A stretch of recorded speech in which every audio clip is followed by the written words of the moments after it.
Lot, can you take me back to your last conversation with Mom? Alam niyo po, Tito Boy, si Mami kasi ayaw niya na nag-aalala kami sa kanya.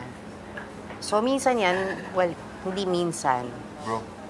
Sa lahat ng pagkakataon na masama ang pakiramdam niyan o may iniinda, hindi talaga pinaparating sa amin. So, pag nalalaman ko, ako ang naghahanap sa doktor niya para makausap namin. Tapos, I call for a family meeting. I call my siblings. Ito ang sitwasyon. Ito si Mami. Ito ang nangyayari ngayon. Kasi, kung si Mami lang po talaga, hindi siya talaga nagsasabi sa amin. So, we always find out from other people. Kahit kamustahin namin siya, Ma, kamusta ka? Ang lagi lang niya sagot, okay ako. Huwag mo akong alalahanin, anak.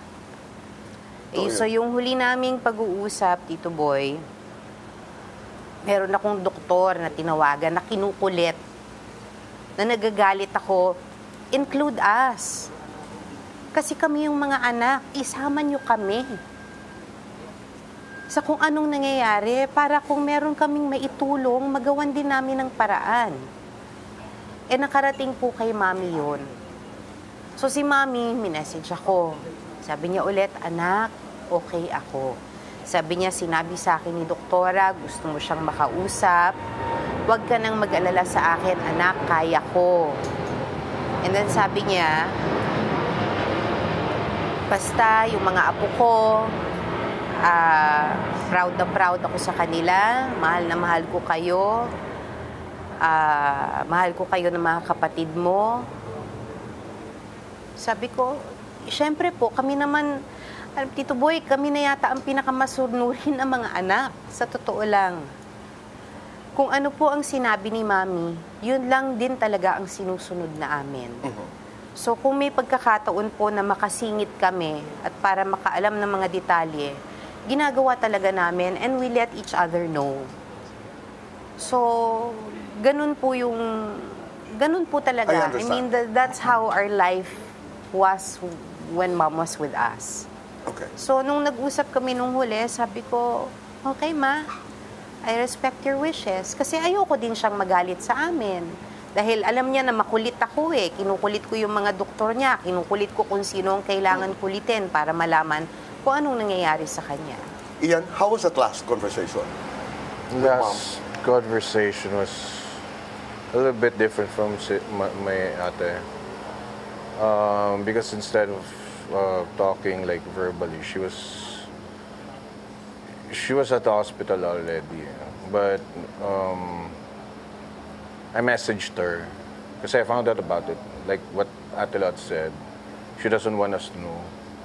She's in the hospital. She was rushed there. So, kami, since we always find out from sources,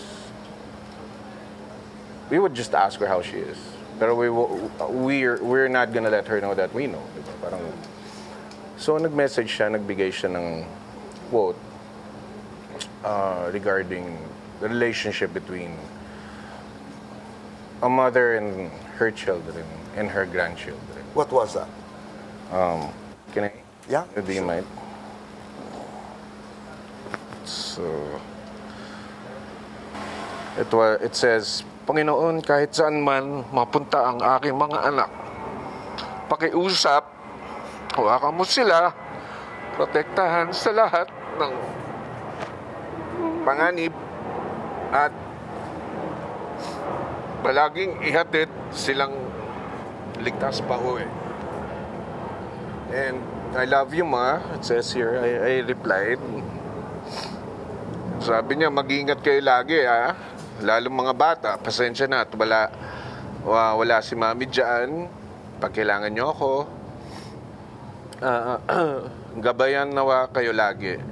Kamusta na mga bata, mga anak namin, kiss at hug mo na lang ako sa kanila. Tapos, please, salamat. Ingatan nawa lagi. God bless. Maraming salamat yan.